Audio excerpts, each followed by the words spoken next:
RCN. Le son de la différence.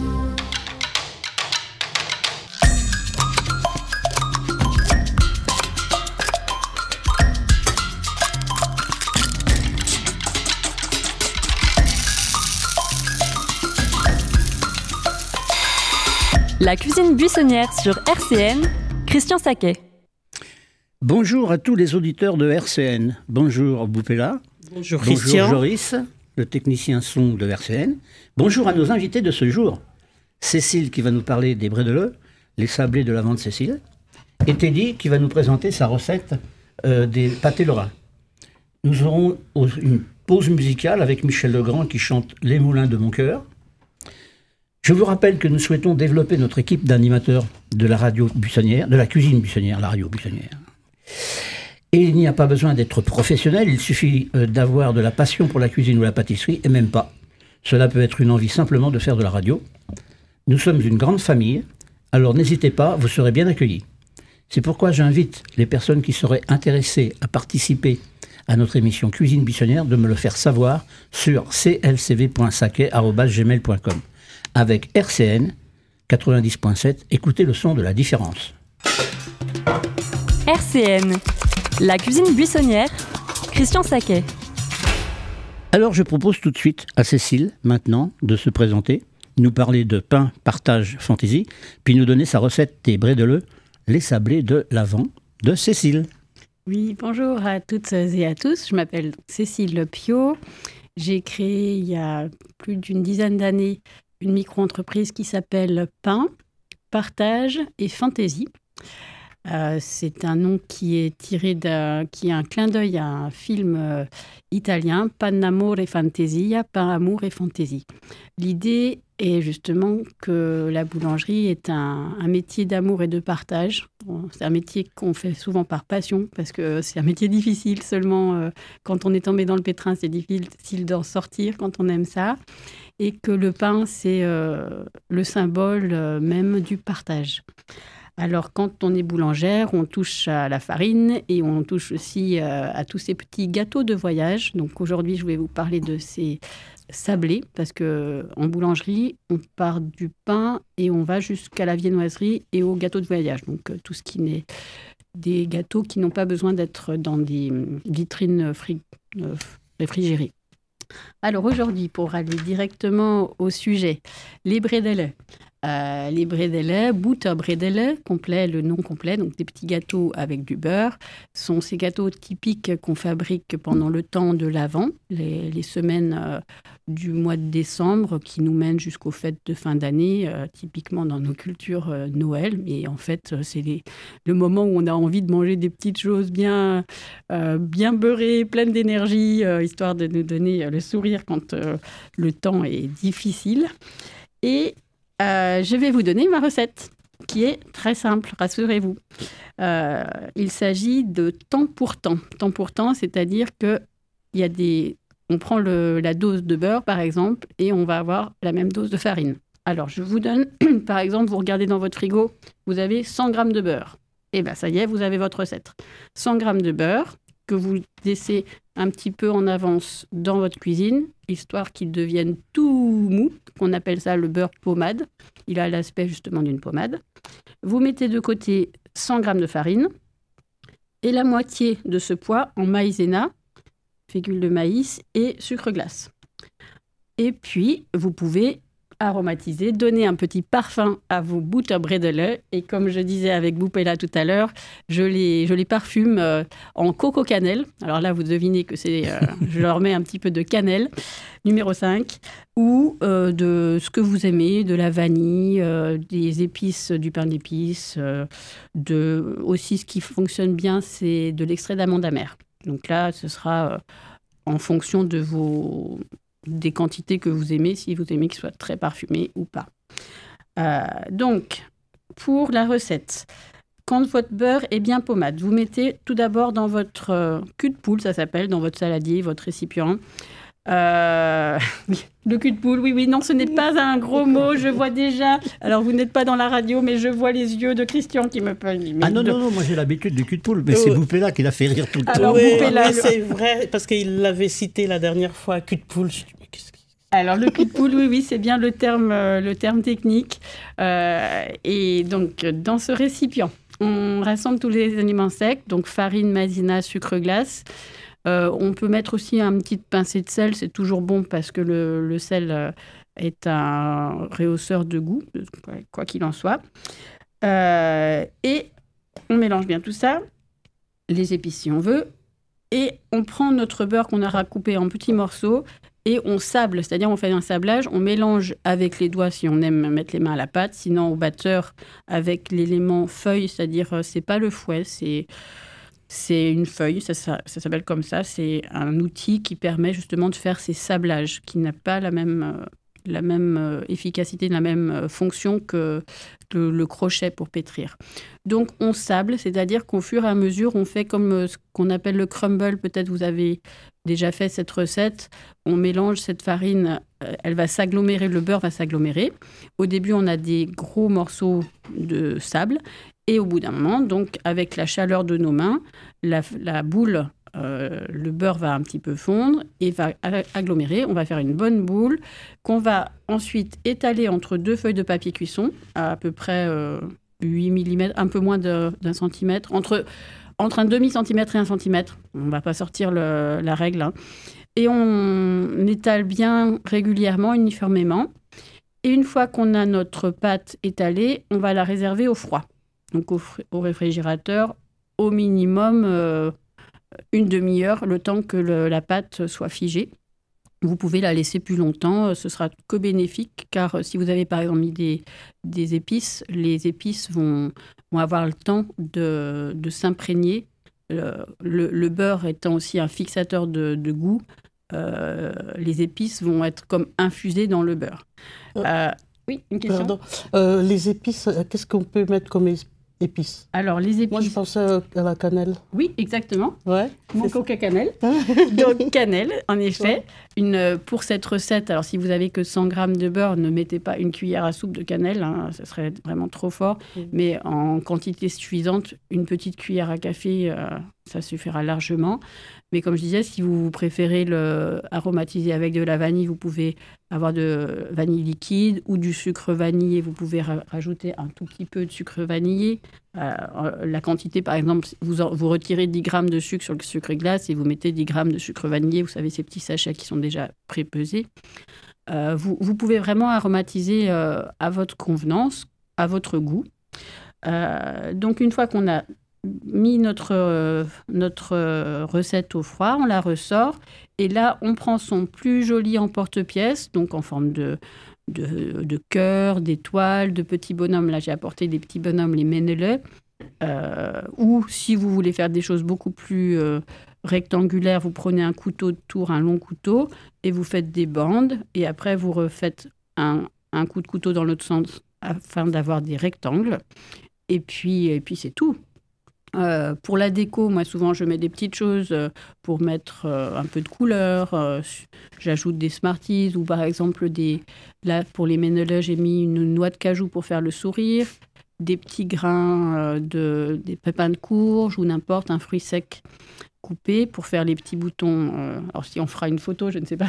Je ne sais pas si on peut diffuser une photo ou aussi... Non, mais tu peux les montrer à l'image. Hein. Je peux les montrer à l'image. Alors, je montre à l'image mes petits Menele.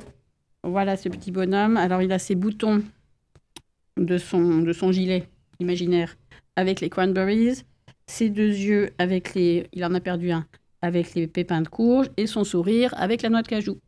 Et autrement, comme je disais, vous pouvez faire des petits rectangles tout simples. Et pour la déco, tout simplement, vous piquez avec une fourchette. Ça vous fait 4 petits points de la fourchette. Voilà. Et ensuite, vous enfournez à four chaud, mais pas si chaud que ça, hein, 170, 104, enfin vraiment 180, c'est voilà. Mais ne cherchez pas à mettre 200 trop fort. Ça va cuire vos biscuits trop vite et ils vont être secs et ils vont perdre franchement, perdre en goût. Je ne sais pas tellement ça, mais ils vont cuire trop vite. Donc, tu enfournes directement là. Oui. Donc tu as mis ton four en préchauffage. Oui, ça, il faut mettre en effet, préchauffer son four, mais ça va très vite, à part si votre four est un petit peu lent au démarrage. Finalement, quand vous commencez à emporte-piécer ou à faire aux formes de gâteaux, allumez votre four. 180, c'est pas très chaud. Normalement, ça va monter relativement vite. Et même si c'est que à 160, vous pouvez enfourner à 160. Après, il faut une douzaine de minutes. Ça, c'est vous qui évaluez aussi selon la force de votre four. Il y en a qui vont peut-être cuire plus vite. Mais 12-15 minutes à grand maximum. Oser faire des biscuits aussi un peu épais, comme je disais, 1,5 cm, ça peut paraître gros, mais ça donnera plus de mâche, entre guillemets. Vraiment, quand vous les dégusterez, vous sentirez vraiment le sablage et l'onctuosité, quelque part, de ce sablé. Un sablé n'est pas nécessairement sec. Et là, de faire des sablés épais, ça vaut le coup. Peut-être certains connaissent une spécialité anglaise qui s'appelle des shortbread. Oui. Et eux sont vraiment typiquement bien épais. Et là, quand on les goûte, on a le temps de sentir le beurre et tutti quanti. Voilà pour ma recette. Et puis alors, tu les laisses refroidir sur la plaque avant de les déplacer, c'est ça? Exactement. Je les laisse refroidir tout simplement parce que, comme je disais, je ne les fais pas cuire outre mesure, c'est-à-dire qu'ils restent un peu blanchounets, mais avec l'inertie de la plaque, ils finissent de cuire par en dessous et surtout ils se solidifient. Et c'est pour ça que j'attends que ce soit sur plaque, je les laisse refroidir, après je les transvase encore sur une grille s'il y a besoin encore de ressuer, c'est-à-dire d'enlever cette humidité qu'il peut y avoir dans le biscuit. Et une fois que c'est bien sec, bien froid, je mets dans une boîte hermétique, type une boîte en métal ou n'importe. Ça se conserve très longtemps, mais ça se mange très vite. Donc, ça peut durer une semaine, mais souvent, votre boîte pleine de gâteaux, elle disparaît avant la semaine. Hein. Ça, c'est déjà essayé, testé, approuvé. Je ne garde pas mes biscuits une semaine dans la boîte parce qu'ils sont mangés avant. Bien, mais écoute, on va faire une petite pause musicale maintenant. On va écouter Michel Legrand qui nous chante Les moulins de mon cœur. RCN, la cuisine buissonnière, Christian Saquet. Bon, bien maintenant, donc on va passer à Teddy qui va nous parler des pâtés lorrains. Bonjour. Alors, je suis un peu impressionné parce que c'est ma première radio, on va dire. Il y a toujours une première. Voilà. Donc moi, je m'appelle Teddy Thiel, voilà. Donc, c'est ma collègue Cécile, on est boulanger de métier et de passion. Depuis tout petit, depuis mes 15 ans, pré-apprentissage, apprentissage et tutti quanti. Et là, je vais vous expliquer comment on fait des pâtés lorrains, du moins. Donc, il y a toutes sortes de pâtés lorrains, oui. Et c'est très intéressant justement que tu nous présentes, toi, tes pâtés lorrains. Oui, parce qu'en fait, j'ai travaillé... Il est très beau celui-là. Hein. Oui, bah, merci. Et en fait, j'ai eu la chance de travailler pour plusieurs artisans, des petits artisans, mais j'ai pris leurs recettes à chacun et j'ai accommodé ma recette pour moi. Donc, de manière à ce que les gens puissent se rendre compte que les pâtés, c'est vraiment très bon. Tout le monde me dit que les miens sont très bons, donc il n'y a pas de problème. Donc, je vais vous expliquer la recette. Donc, en fait, il faut avoir de la pâte feuilletée, de la pâte brisée, une quantité suffisante, donc ça veut dire 1 kg et 1 kg, qu'on met au réfrigérateur. Ensuite, il faut prendre 750 g de veau, d'échine de porc, 250 g de veau, du persil, une tête de persil, une ail, un oignon, une échalote, 15 centilitres de vin blanc, sel, poivre. Alors, il faut mettre 20 g de sel au kilo, à peu près 2 g de poivre au kilo, et après, vous mettez ça au réfrigérateur pendant 24 heures. Donc, tu mets ça, tu mets ta marinade et ta viande, oui, pendant 24 heures. Voilà. Mais tu la prépares pas, ta viande, tu la mets comme ça. Faut la préparer, la couper finement hachée.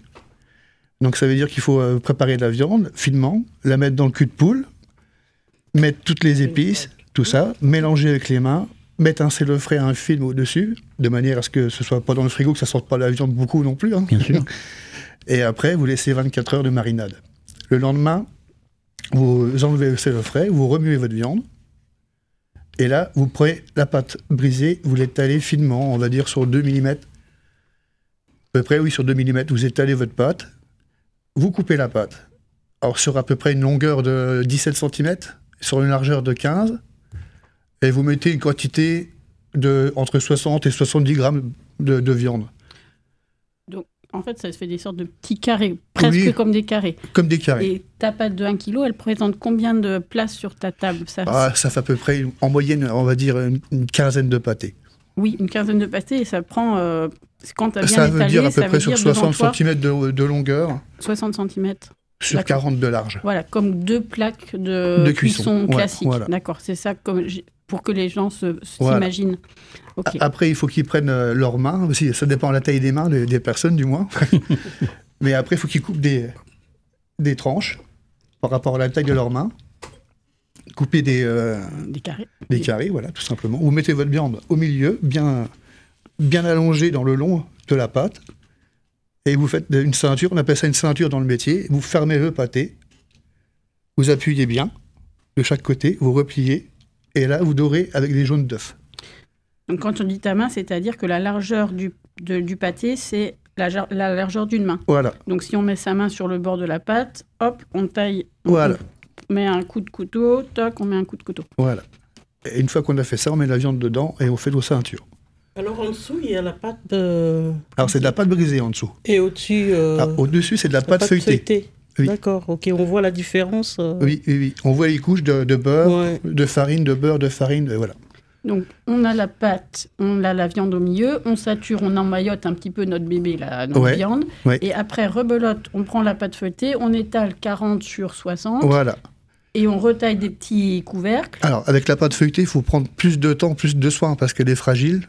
À n'importe quel moment, on peut avoir une pâte brisée en touchant une pâte feuilletée. Donc, il faut bien l'étaler, prendre son temps, qu'elle soit à température. Il faut que tout soit à la même température. Tout à la même température. Et puis, à partir du moment-là, vous coupez vos petits carrés que vous recollez au-dessus, sur le pâté qu'on a fait avec la pâte brisée, et vous le dorez 2 fois. Et après, on appelle scarifier. Scarifier, c'est on prend un couteau avec le dos du couteau, on fait des petites sections au-dessus du pâté pour qu'il fasse beau. C'est la signature du boulanger ou du traiteur. Ou du traiteur, peu importe. Puis nous, ça nous permet de savoir si c'est du pâté de poulet ou de veau, comme ça on a un repère en tant que boulanger, je parle. D'accord. Et donc, une fois que c'est doré 2 fois, est-ce que tu mets directement au four ou est-ce que tu attends? Non, il faut attendre. Il faut attendre à peu près, on va dire, 15-20 minutes que la pâte se repose, que la viande se repose. C'est toujours important, ça, le repos. Le repos, c'est bien. Tout à fait. Et puis après, vous mettez ça dans le four pendant, on va dire, à 180 degrés. Tu préchauffes ton four à 180 Ouais, 180 degrés, 190, ça dépend des fours. D'accord. Une moyenne de 25 minutes. À peu près une moyenne de 20-25 minutes. Et après, moi, je conseille aux gens tout le temps, parce que le pâté, moi, j'aime bien, c'est quand il commence à refroidir, il y a tous les sucres qui sortent de la viande, le beurre, il y a tout qui se mélange, et le petit jus qui se fait dedans. Et là, c'est magnifique. Il faut laisser ressuyer, là. Oui, il faut laisser ressuyer. Et après, une petite salade verte avec. C'est super. Et puis on est parti. Hein. Bon, alors, Teddy nous en a apporté un. Je vais lui laisser couper. Alors, vous verrez donc comment ça se présente dedans. C'est vraiment très joli. Alors, je vais le couper en 2 Ou en 4. En 4, tu peux le couper en 4. Joris, ce qui est intéressant, c'est de voir la tranche. Voilà.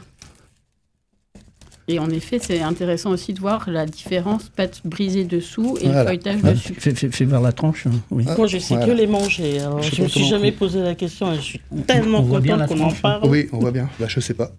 Si, on voit bien. Okay. Voilà. Déjà, à l'odeur, on sait que ça sent bon. Joris, c'est loin, mais je ne sais pas s'il sent. Oh, je pense qu'il va en manger une petite part. Bon, ben écoute, c'est bien. Ce qui est intéressant maintenant, c'est vrai, c'est de savoir quels sont vos projets. Oui, alors à très court terme, donc là je sais que l'émission va être diffusée ce lundi. L'émission est diffusée le mardi matin. Le mardi matin. Le mardi de midi à midi et demi.